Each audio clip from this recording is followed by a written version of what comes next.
Good morning. Thank you all for joining us. I'm Jason Wheeler, Coordinator of Communication for Flagler Schools. Joining us today is Board Chair Cheryl Massaro. She represents District 5. Dr. Colleen Conklin is our Vice Chair. She represents District 3. Ms. Christy Chong represents District 4. Mr. Will Furry, District 2. And Ms. Sally Hunt, District 1. We're going to start this with some comments from our Board Chair. That'll be followed by Ms. LaShaka Moore, who is our Interim Superintendent. We'll have a brief question and answer period following that. So without further ado, Ms. Massaro. Good morning, everyone. I certainly wish I was not standing here at this moment, at this particular time, under these circumstances. Flagler Schools, they gave me a script. I'm going to read it, but you're going to hear a little bit from me, too, at the same time. The district does not in any way support the activity that took place at Bunnell Elementary School. To the parents and students affected by these actions of Flagler County community, we make no excuses, but extend our apology, all of our apologies. It should not have happened. If we had known about it, it wouldn't have happened. But it came to knowledge after the fact. So please understand that clearly. The district believes communication and parental involvement is essential components needed to meet the individual students and their needs. The district mission and vision is to ensure all students, let me repeat that, all students, graduate and socially responsible citizens and skills necessary to reach maximum potential.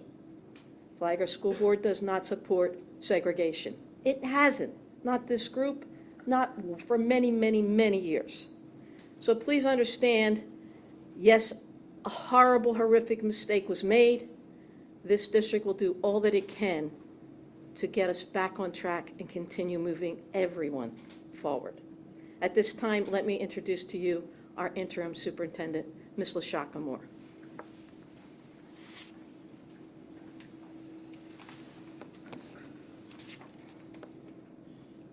Good morning. As Cheryl Massaro stated, the purpose of this is really to offer an apology to our students, to our families, all of our families, and to this community. And that's where we want to start, with acknowledging our heartfelt regard, because this should not have happened, but it did.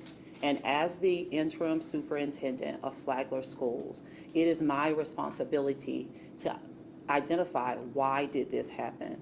We do have an investigation that is ongoing at this time, and we will continue to move forward as we get additional information at the conclusion of the investigation. My appeal is to our families and to this community that we continue to work together in order to help each other and improve the academic performance of all of our students here in Flagler County. Our theme as a school district this year is Flagler Forward. That means excellence and service for all of our students. We make no excuses of what happened. We offer our apology, and we offer actionable actions for us to move forward in supporting our students, supporting our schools, and supporting this community. On next week, Tuesday, we are going to offer a community forum. We have already have confirmation from many of our local community organizations, including the NAACP, African American Mentoring Program, and other local organizations that are committed to working with Flagler Schools as we improve the outcomes for all of our students. And so I ask, if you are a member of this community and you would like to be a part of this forum, please reach out to me directly so that we can get you connected and we can begin the necessary work to ensure that we don't end in this place ever again. I will offer an opportunity for any questions. Superintendent, were kids told that they would be shot at or thrown in jail if they didn't get their scores up or do their homework? Who told them that, if that's true? And why did they think that was appropriate to say? As I stated, we are in an ongoing investigation. At the conclusion of that investigation, that information will become public knowledge, and we will know what was said, who stated it, and we will also, as a school district, I will respond appropriately based on that information. Is Principal Evanson on paid administrative leave? Ms. Evanson is currently on paid administrative leave, yes, sir. Is actions against the faculty who organized these assemblies on the table pending the results of the investigation? Absolutely, we are investigating the entire situation from the beginning stage all the way to the implementation, and we will follow progressive discipline as we do that. What Yes. steps will you take to prevent the recurrence of something like this? I'm glad you made that statement. It is, for me, it is making sure that our staff is empowered to know that we talk to our students about see something, say something, but we want to make sure our staff that may feel like something isn't right with this, that they are empowered to speak up and address this concern that they have. And so how do we address that? So that we address that through continuous professional learning. And we address that by me making that statement to them and demonstrating that that is the expectation of Flagler schools. So there's work for us to do in that, and we will do that mainly through professional learning. Mr. Warno. Your statements have been stronger each day since this happened. As the investigation has increased, what have you discovered that you didn't know maybe Friday or Saturday? And really on Friday night, when I was made aware of this, and really on Saturday and into Monday and Tuesday, my main point was to speak with the families that were impacted. And so that was a priority for me, and it remains a priority for me right now. I am committed to calling each and every one of those families. I have reached a majority of them, and we have either spoken face-to-face or on the phone. So my focus was there. And so as we continue to move forward, we will get more information, and we will respond according to the information that we have. Yes, sir. What emotions or what did you learn from those parents and those families after you spoke with them? Upset, concerned as to how and why it happened. But majority of the families that I spoke with, their end conversation was, what do we do now? How do we work together as a community, which is inclusive of our families? How do we work together in order to ensure that we're never in this place again? And so they were upset, but at the end of the conversation, they understood this happened, it should not have happened, we apologize, now what are we going to do about it, was the ending parts of those conversations. Yes, ma'am. Yes, ma'am. In the past, when student performance was as concerning, how was it taken care of? How would you notify your students that they were performing their performance and up to par? How were their parents told, and why was an assembly held? In the past, we have done a range of different ways of having data checks with our students. We want to definitely ensure that our students know where they are performing. We put procedures and strategies and interventions in place for those students to be successful. And so it really was done at individual level. We did that through parent-teacher conferences. So why an assembly of this style was chosen, I'm not sure, but I am confident that that is likely going to come out as we continue with the investigation.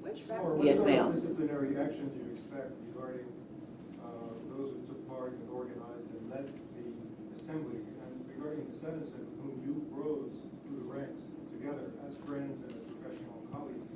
How is your judgment not to be clouded when it comes time to assigning disciplinary matters? So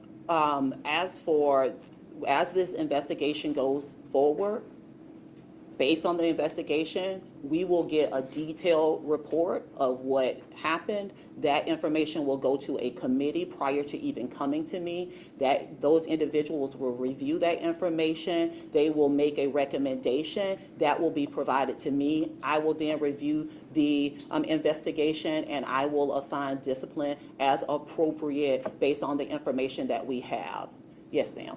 I was gonna ask, under regular circumstances, would permission slips have to have been signed or sent out to parents because it's an assembly kind of forum? And I think there's actually a new state law about that.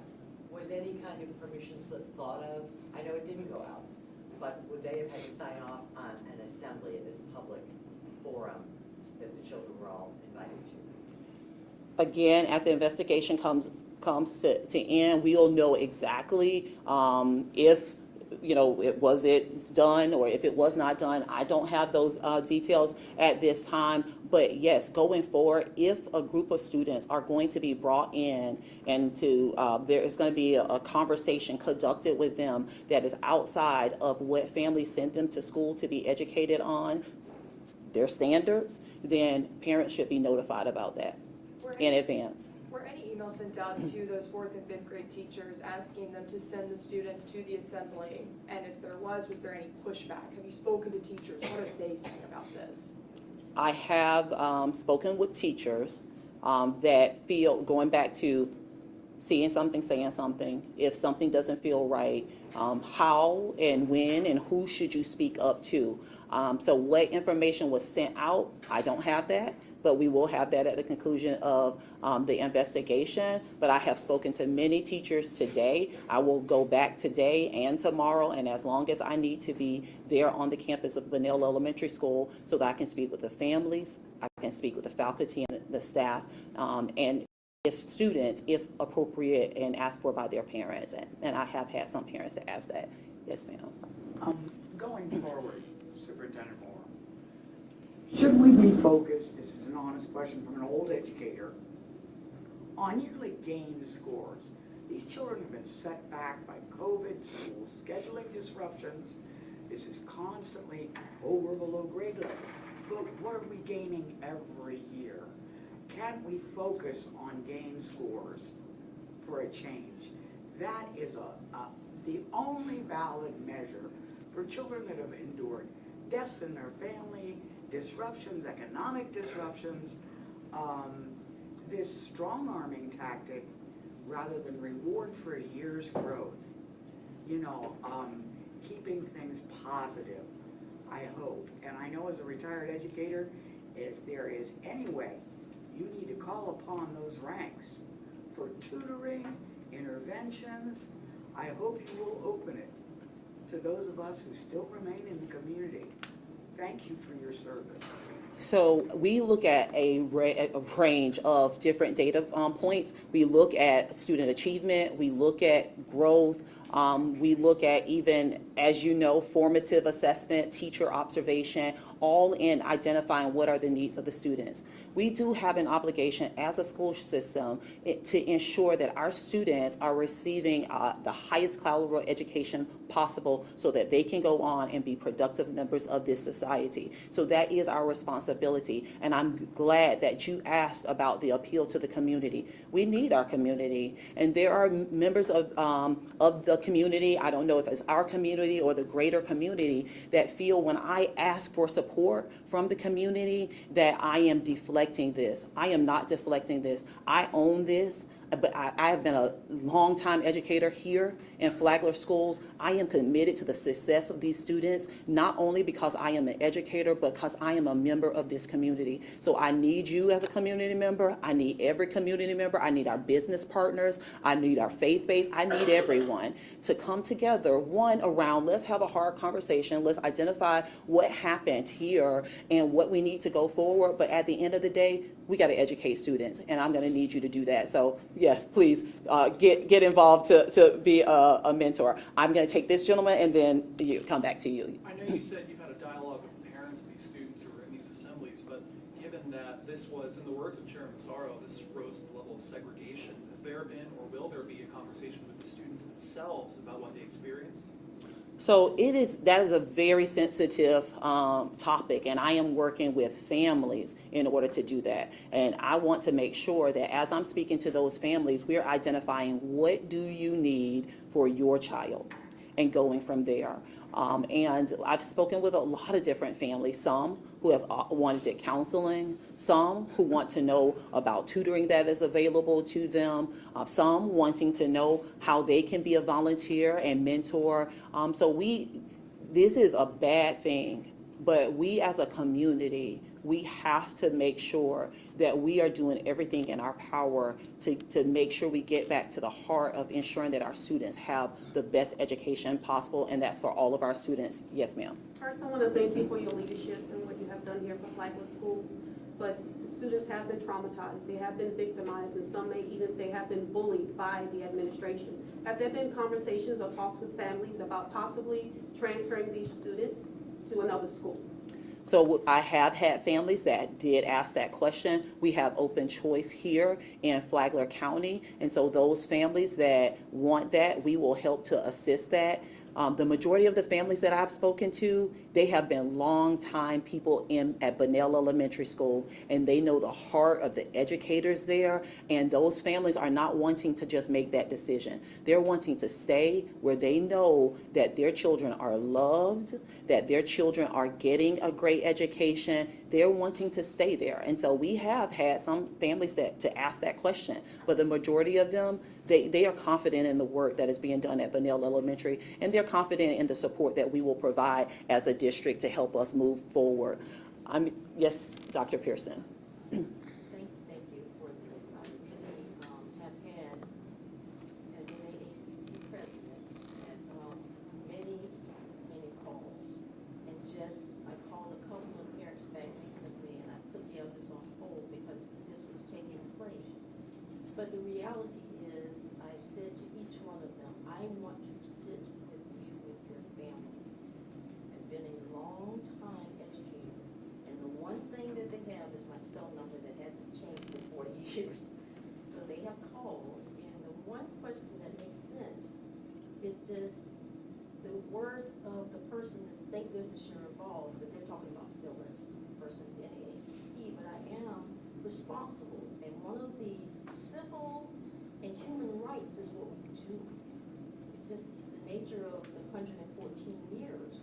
But in reality, it's all a family or a child at a time. For 38 years as an educator and leader, no matter what, it's always the family.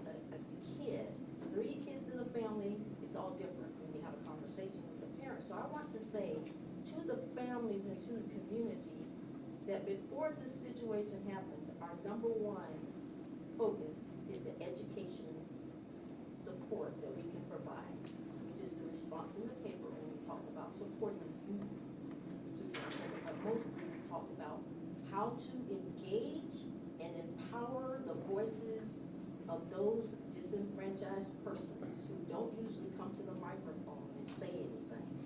So that is what their concern is how do we make sure this never happens again, verbatim statements from parents. And what are we going to do? When they say we, they mean the collective community, going to do about the situation besides holding the individuals accountable, the persons who did the assembly. I don't believe in having conversations and meeting with yourself, Superintendent, as well as the principal thus far, which we're going to have ongoing meetings. It's not going to stop.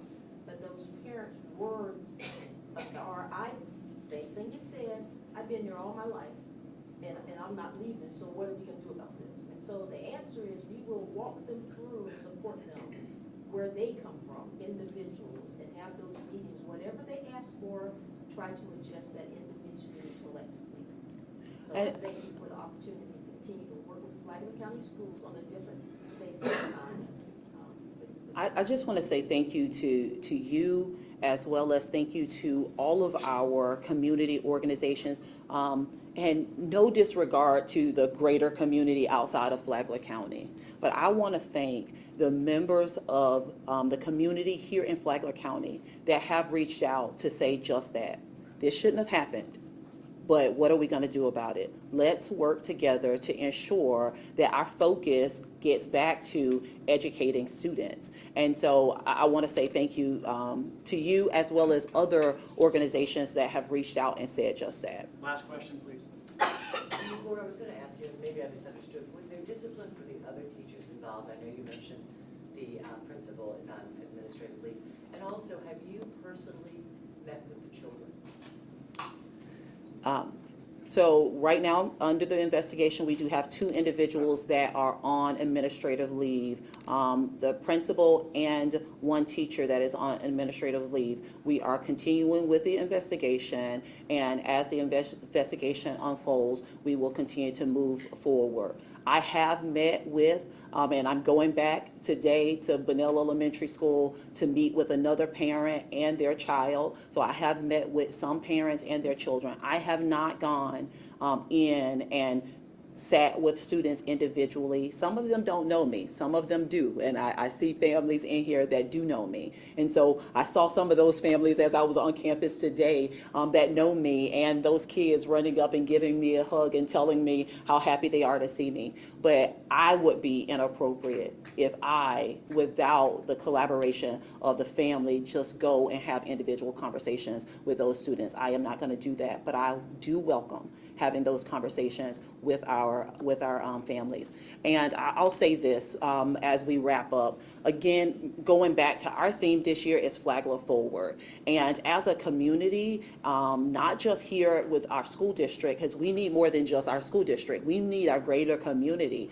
Flagler Forward is all about excellence and service, and we want to ensure that we're providing the best education possible for all of our students. We appreciate your time. Thank you for being here, and I welcome our families to continue to reach out to me as well as to our board members. Thank you and have a great day.